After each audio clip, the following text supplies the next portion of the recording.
Hello, my dear friends. So, welcome to the next lecture of Basic Electrical Engineering. And we are going to talk about today the construction of DC machine first, and then the working principle. We'll discuss the working principle of the generator and the motor, and we'll try to understand the electromagnetic torque that is developed in the machine and the back EMF, that is the EMF across the armature winding. Okay, let's get started. To understand the construction of DC motor, I have taken a DC motor here, toy DC motor, which is usually placed in a toy, which is battery operated. So here I have removed the cap. Okay, so this is our motor from inside. So the outer part is the stator and the inner part is the rotor. This part rotates. So let us take out this from the inside. So this is our rotor and this is our stator DC motor. So if you see in the stator, we can find two magnets. These are magnets. So in a real DC motor, in bigger DC motor, we used to have electromagnets, we have coils, and the magnetic field is created by the coil. Here we are using a normal magnet. This is our rotor. So we can see these are the laminations. Okay, so there are many sheets and they are also slotted.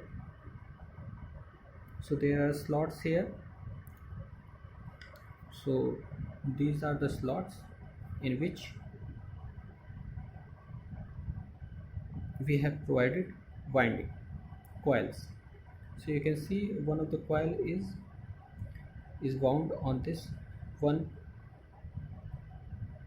teeth. Okay, so one of the winding is here, one winding is on this teeth, and another winding is on this teeth. So for a this is a 3 teeth armature of a DC motor. Okay, so the thing to observe here is this part. This is the most important part. These are called commutators. So if you see these commutator pieces are not connected to the sidewise commutator part. There is a gap here. So all the commutators are isolated with each other. Okay, and the coils ends are brought and connected to this commutator. You can see here like this. So this is the wire coming from this coil and this is connected to this piece. It has been shouldered to this, and this part is connected to this commutator. Okay, so the circuit must be very much understanding by now that these coils are connected to these commutators. Okay, so this is the sole purpose of showing you this hardware DC motor, so that you can just visualize how these commutators are connected to this coils. Okay, so when this rotates, when this armature rotates, then the commutator parts also rotate because this is placed on the same shaft. Now let us see further. So on your screen, this is a 2D diagram of the hardware motor, which we have just discussed. So this is the front section of the motor. So let me help you in relating this. So this is the stator. So on stator, you will see two pair of permanent magnets. there are two magnets there. So in case of magnets, in bigger machines, we use the electromagnets. So these are the pole core. So here is the pole core on which we used to have coils. Here we call it field winding. So these are the coils that are wounded on this pole core. So now we are using electromagnets to generate magnetic field in the machine. Then the next part to observe here is the rotor section. This is the rotor. So on the rotor, you will be having windings in the slots on the periphery of the rotor. So we call it armature winding here. Just remember uh, this term, armature winding, uh, which are placed on the rotor. So out of all this, the necessary thing which you need to uh, know more in this 2D diagram is the commutator. You have seen the commutator on the shaft in the hardware picture. Here you cannot see it. So let us make it. So let us make it small circuit. Okay. Let us have two section of commutator. So in the hardware picture, there were three segments of the commutator. Here we are having two segments of the commutator. And we have seen that the coils that are placed on the rotor, they are connected to the commutator, and after that the commutator is connected to a brush.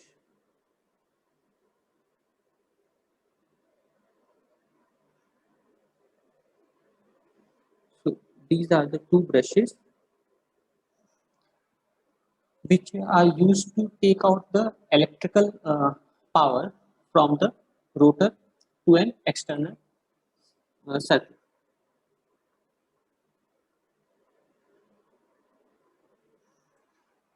Exactly, these brushes are stationary in nature, like this, and the rotor used to rotate. The commutator just touches the brushes. These brushes are pressed through a spring on this commutator, and this is commutator. So this commutator rotates between these. Okay. So one of the commutator is connected to one of the brushes. So here there are two commutators, so there will be two coils in the armature winding. After knowing this, let us discuss the working principle of this DC motor.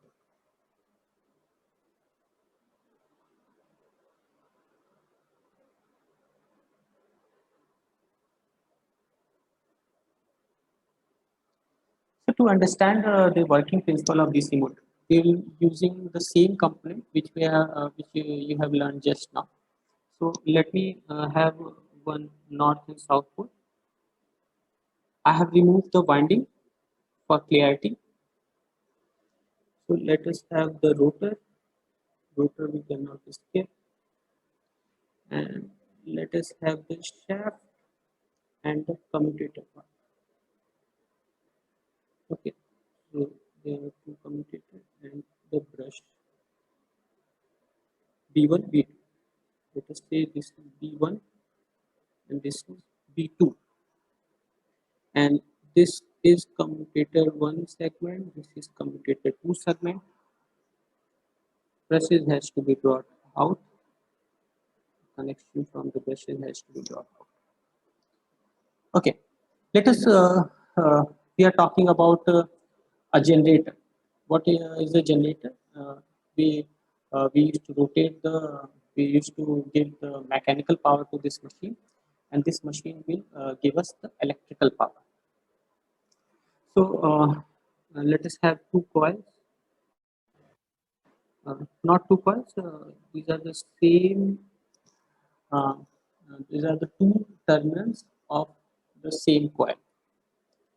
So let us have this. Now let us connect this conductor to the commutator part. So the first one is connected to C1 and the second one is connected to C2. Let us say this is A and this is A dash. Okay, and a positive EMF is being induced here and a negative EMF is induced here. Okay, so current is going inside in the left in the A conductor, and it is coming out of this thing from A dash. Okay, up to here you have to just understand the construction and all the assumptions. Okay, now let us see that uh, uh, how the brushes will behave when the rotor rotates. Okay, so we are rotating the rotor, so let us rotate it.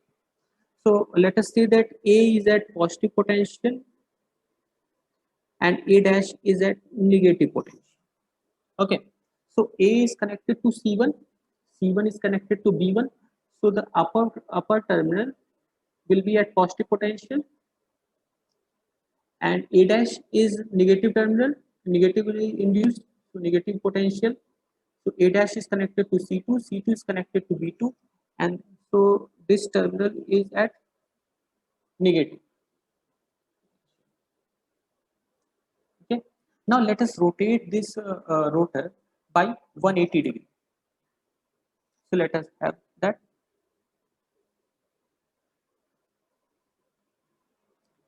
So stators are stationary. So the stator poles will not shift, while the rotor conductors will shift. By how much?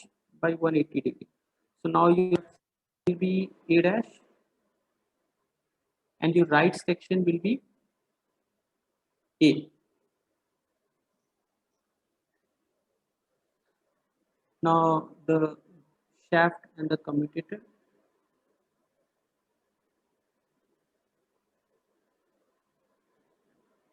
Now the upper will be C2 commutator and the lower will be C1. The brushes will remain as it is.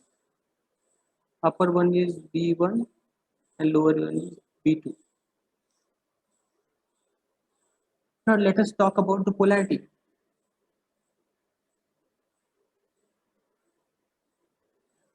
First of all, the induced current in the rotor conductor. So because A dash is now under the North Pole, previously it was under South Pole, now it is under North Pole. So same EMF will be induced. So it will be positive here because it is under the North Pole. Field will be there. If the same direction field is there, then obviously the conductor will be having the same EMF direction. It should be positive. So current will be going inside. Here the current will come out. So it will now be negative. Now A dash is connected to which part? A dash is connected to C1. A dash is connected to C2.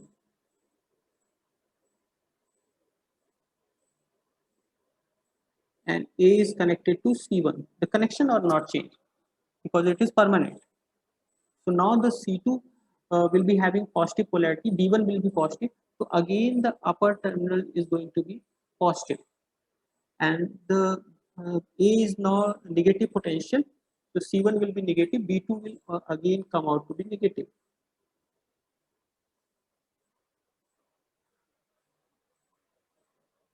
So we can see here that the conductors because the EMF that is being induced in the rotor conductor that is AC quantity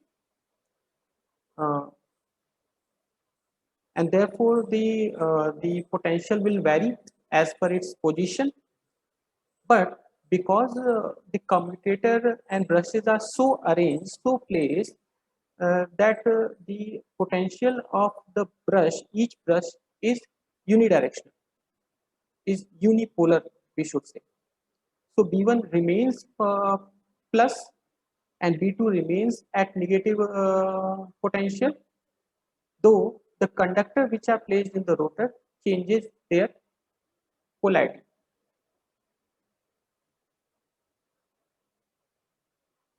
So this generates the DC quantity.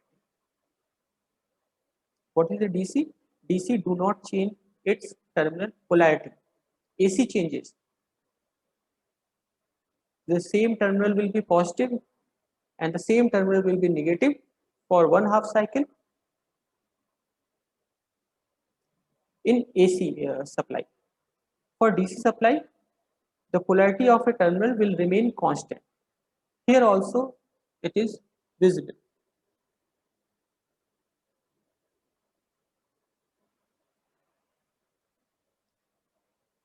So the commutator and brushes are behaving like a rectifier.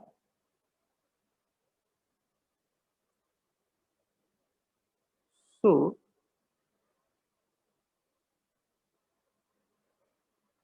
commutator and brush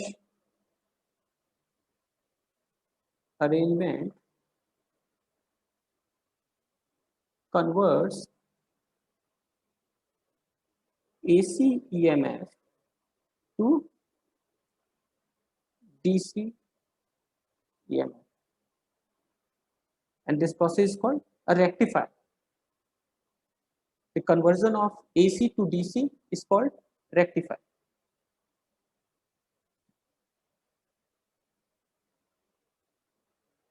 So this machine can generate a DC supply.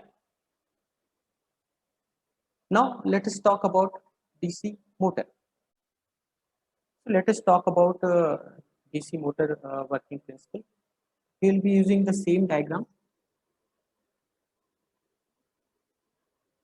So let us say stator is generating north and south pole, and there is a rotor. In the rotor there are two conductors, and we have got commutator segment, two commutator segments, and one brush arrangement.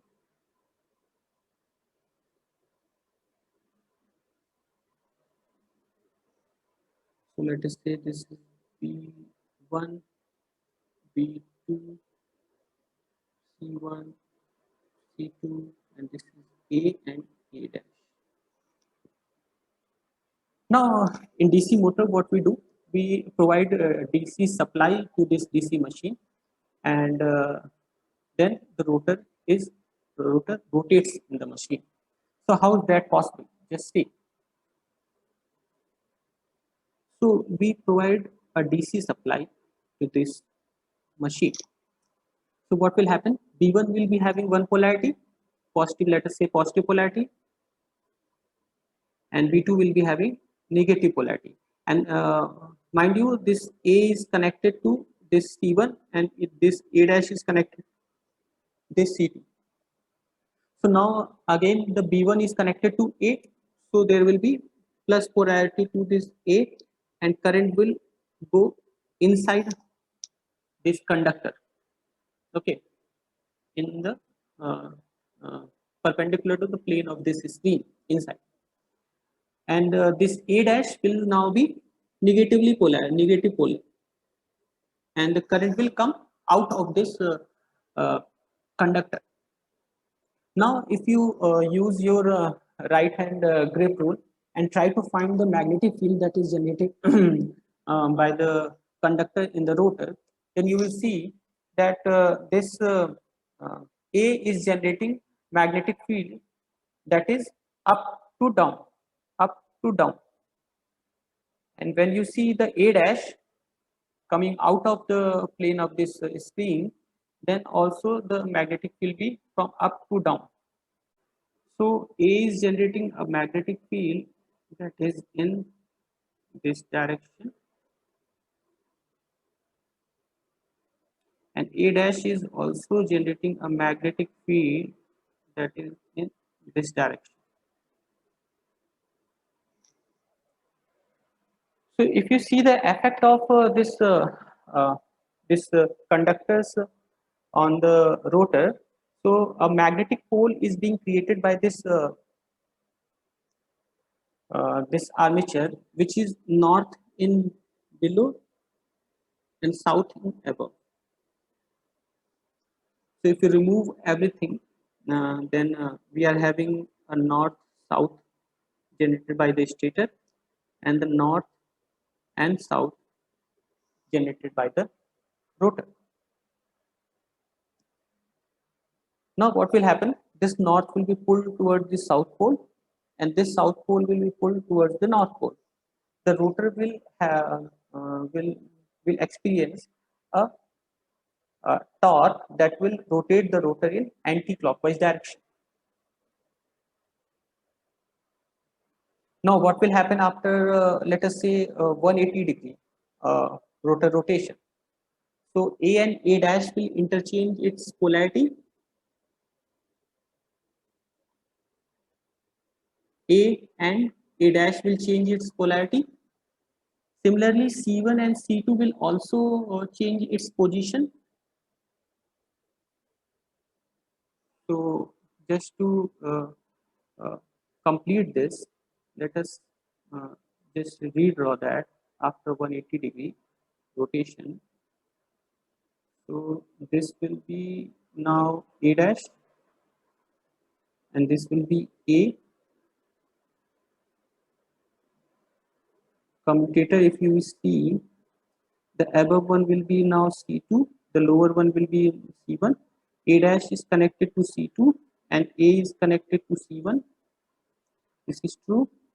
Your brushes are connected to unipolar terminals. So it is positive and this is negative. So now again see, A1 A dash is now connected to positive supply. Previously it was connected to negative supply. Now again it is positive supply inside. So now it is negative supply. See, the situation remains same. The magnetic situation remains same. Now as well, the stator generated north and south poles are like this, and rotor generated north and south pole are like this. Though the rotor has shifted by 180-degree. So again, unidirectional torque will be generated, which will again rotate this rotor by another angle. Means it will keep on rotating it. The magnetic polarity of the rotor will remain stationary, and the rotor will keep on rotating. See the beauty of this machine. So both are stationary in nature, north and south. So unidirectional torque is being experienced.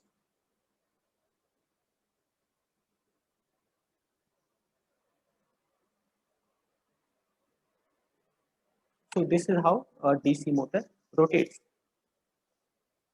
So the most important part of this DC motor is the commutator and brushes arrangement. And the same was replaced by Tesla, because this was the biggest problem of DC motor. As B1 is stationary and commutator is rotating, so always there is a friction between these brushes and this commutator. So what happens? The tip of these brushes gets eroded, and by time, uh, the thickness of this brushes used to reduce, and sparking develops between commutator and brushes. When there is not when there is no good connection between these two terminals, then obviously there will be some sparking. Okay, the current will try to conduct, but because the path is not so smooth, or the path is not only conducting, it will start sparking. It will conduct through spark, and this spark erodes the brush's surface more drastically. And we need to replace these brushes time to time in every machine, in every DC machine. So what Tesla did, Tesla replaced these brushes. That was a really marvelous job done by Tesla. He used electromagnetic induction for transferring the power from stator to rotor, and that's why it was really it is being followed till now. Now as well, 90% of the machines are uh, based on induction motor principle. Nowadays, new innovations are being coming, are regularly coming, and now brushless DC machines are very popular nowadays. They have replaced the brushes, so that is good to study for interested students and especially electrical branch students. So we should move on and understand the empirical formula of electromagnetic torque and the EMF induced in the rotor winding. So let us do that.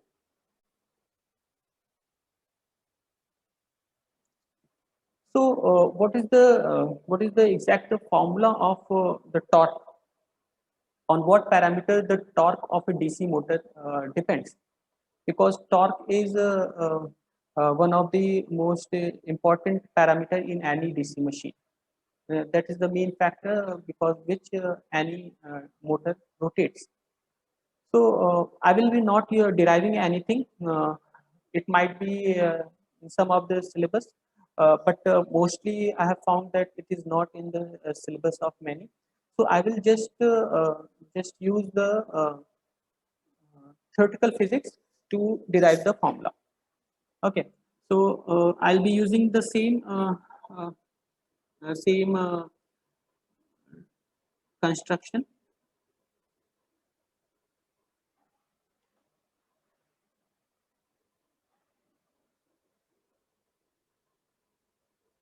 So let us say this is not. Let me change the ink.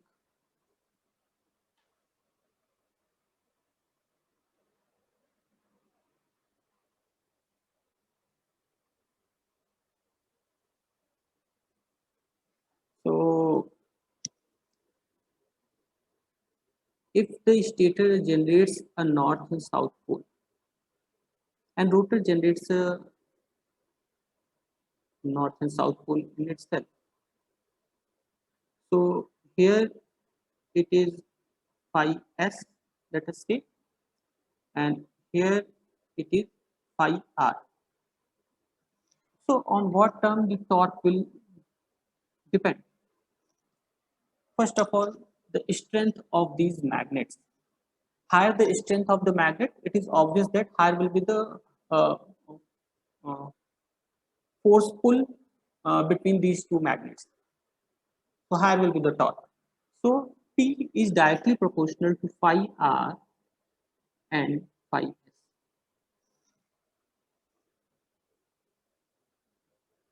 Okay.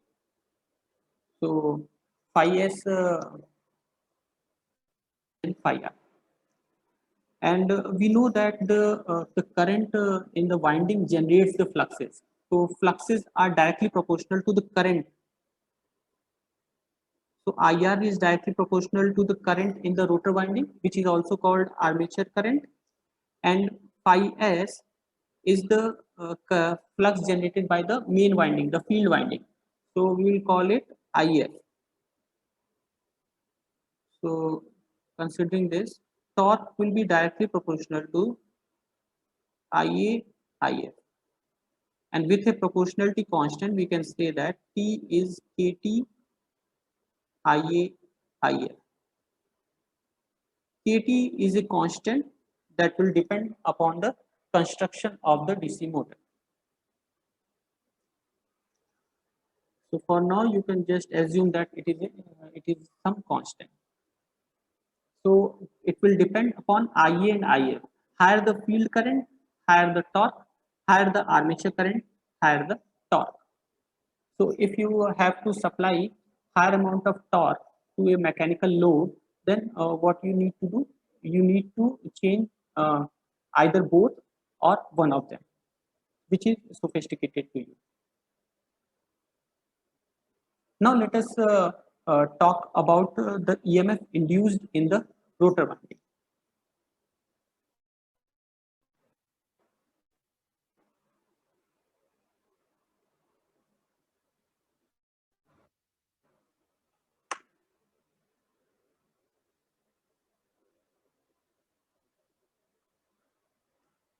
So that is called, let me call it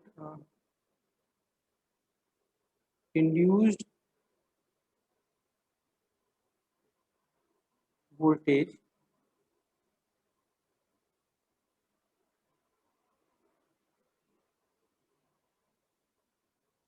Again, I am not going to derive it.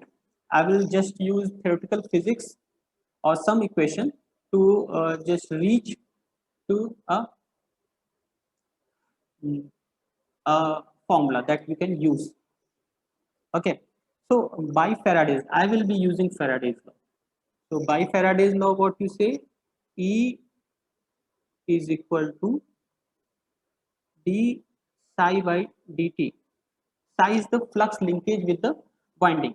So here we are talking about armature winding. So psi is the flux linkage with the armature winding.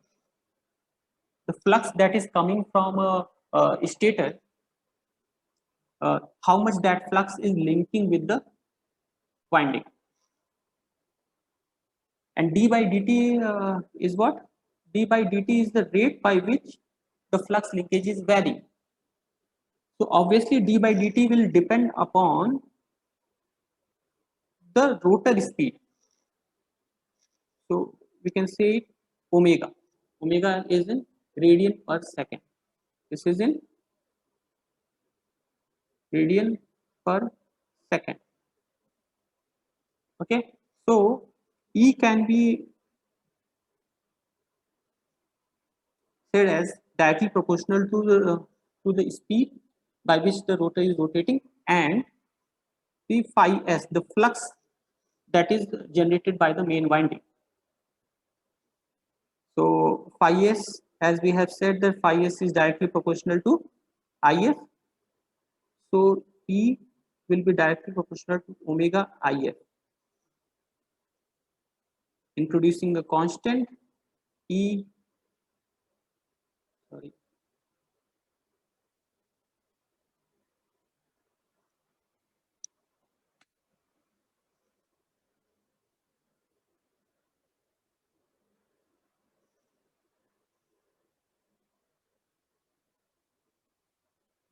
E, introducing a constant E will be equal to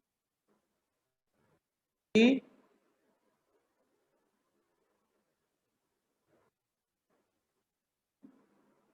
omega if.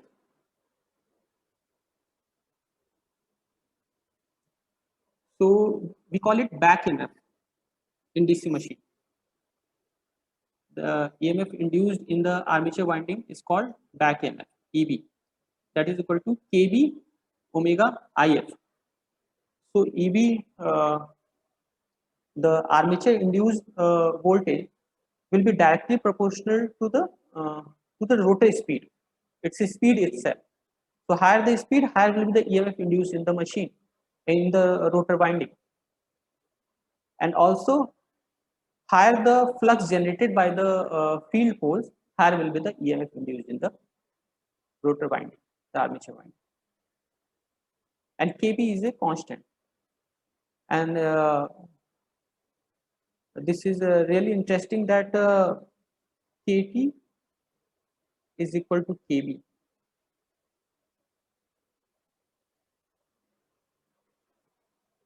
If you use exactly these two formulas, Kt is equal to Kb. But if you change this omega in number of in RPM one, then the constant that will come, which that will not be equal to the torque constant. Okay, so Kt is called torque constant, Kb is called voltage constant. So these two are only equal when the rotor speed is taken in radian per second, not in RPM. I hope till now you are comfortable with the concepts that I have tried to give you. So thank you for today, uh, and do watch the next lecture of this DC motor.